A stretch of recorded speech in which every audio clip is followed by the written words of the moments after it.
Open social media for 5 minutes and someone is already richer than you, another person is stronger, someone else is traveling somewhere beautiful, someone has a career you want, the house you want, or perhaps the relationship you wish you had. There will always be somebody displaying something that makes you wonder whether you should have more, be further ahead, or become something different. But if comparison never ends, when exactly do we feel like enough?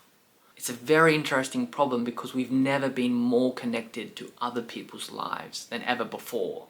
We can see what thousands of people are doing at almost any moment of the day. And while that can certainly inspire us, I think it can also distort the way we look at our own lives. So today I want to talk about why I think comparison can become such a dangerous trap, and more importantly, what I found much more useful to focus on instead.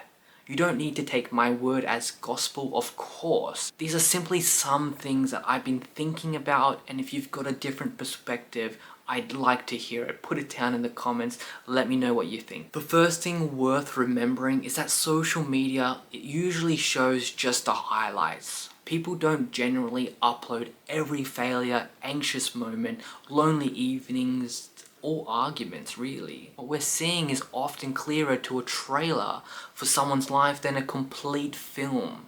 You might see someone finishing an ultra marathon, you'll see a starting line, a few beautiful shots from the course, and then the moment they cross the line. It looks incredible and it absolutely can be inspiring, but what you probably didn't see were the months of training beforehand, the injuries, the early mornings, the nutrition, the exhaustion, the thoughts in their head, the days where they didn't want to train, and all the other sacrifices required to actually reaching that finish line. And that's why I think we need to be careful when we admire one visible part of someone's life. We don't know everything that came with it. That same applies to almost everything else we compare ourselves against. We see the money, but not necessarily the hours that they had to work to earn it.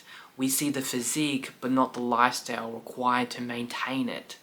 We see the beautiful relationship photo, but know nothing about what happens when the camera is turned off. There's a very useful warning from Paul in Corinthians about people measuring and comparing themselves with one another. The broader lesson I take from that is that human comparison is pretty unreliable a measuring stick.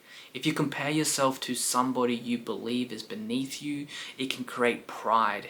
If you compare yourself to somebody you believe is above you, it can create envy, insecurity, and resentment. Neither of those things take you somewhere useful. That leads me into the second point, which is probably the biggest problem I have with comparison. It makes gratitude much more difficult.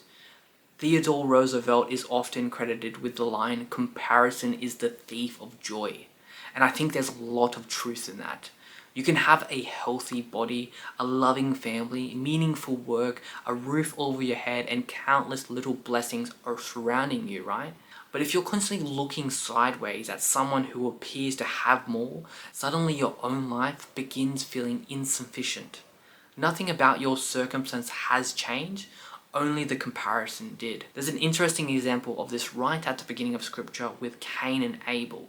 Cain becomes consumed by anger surrounding the acceptance of their offerings.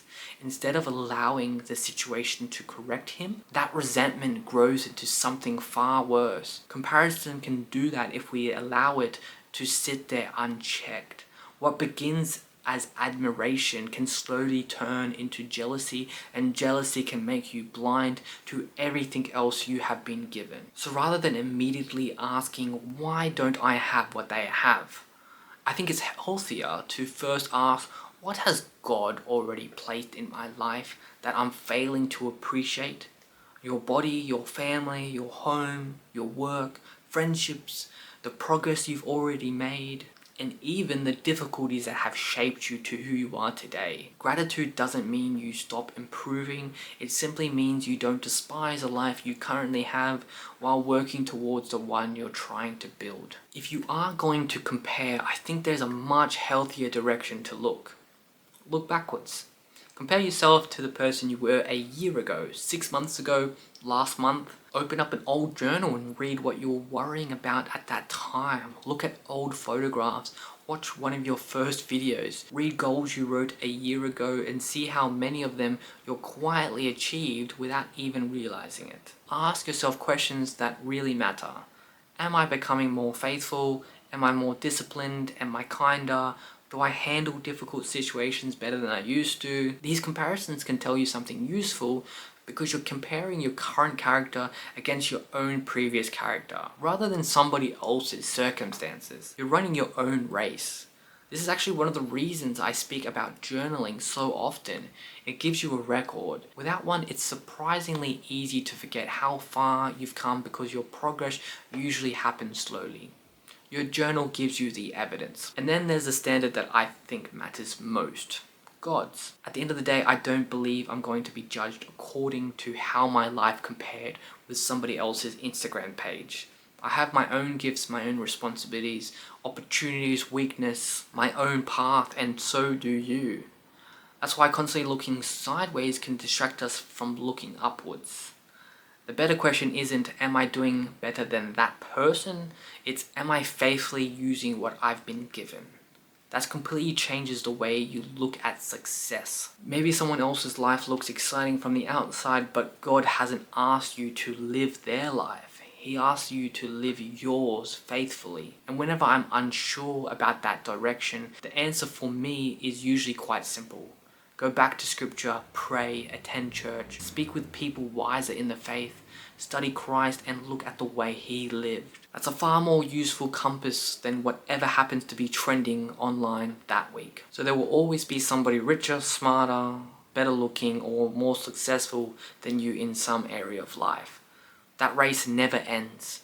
And if your happiness depends on eventually becoming better than everyone around you, you're setting yourself up for a race you can't finish. I'd rather focus on becoming a better person than I was yesterday. More faithful, more disciplined, more grateful, more useful for the people around me, and ultimately closer to God. I found that when your identity becomes rooted in something deeper than other people's opinions, comparison slowly begins to lose its grip.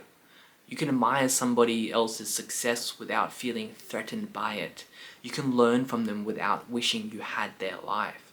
You can be ambitious while still being grateful for where you are, where you currently stand.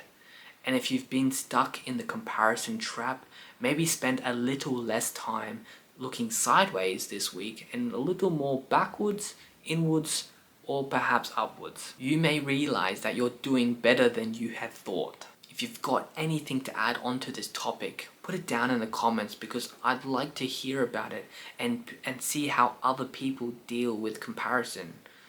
As always, I'm Jaden Connolly and thank you for watching.